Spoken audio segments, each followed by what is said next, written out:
शक्ती आणि भक्तीचा संगम असलेला श्री रामभक्त हनुमानाचा आज जन्मदिवस। या निमित्तानं ग्रामीण भागातील हनुमान मंदिरांमध्ये जयंती उत्सव मोठ्या उत्साहात भक्तिमय वातावरणात साजरा करण्यात आला।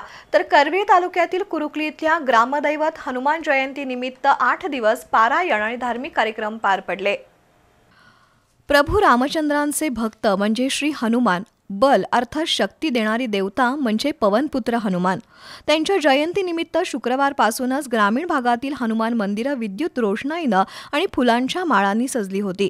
मंदिर परिसरामध्ये फुलांच्या पायघड्या घालण्यात आल्या होत्या। राधानगरी तालुक्यातील कौलव इथल्या ग्रामदैवत हनुमान मंदिरामध्ये सकाळपासूनच भाविकांनी दर्शनासाठी गर्दी केली होती। मंदिरामध्ये हनुमानाच्या मूर्तीची फुलांची आकर्षक पूजा बांधली होती। सकाळी 5 वाजता हनुमान जन्मकाळ महिला आणि ग्रामस्थांच्या उपस्थितीमध्ये संपन्न झाला। महिलांनी पाळणा गायन केलं, त्यानंतर आरती झाली आणि सुंठवड्याचा प्रसाद वाटण्यात आला। यावेळी विविध धार्मिक कार्यक्रम पार पडले।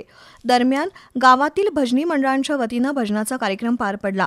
धार्मिक विधीनंतर मंदिर दर्शनासाठी खुलं करण्यात आलं। यावेळी हनुमंताचं दर्शन घेण्यासाठी ग्रामस्थांनी गर्दी केली होती।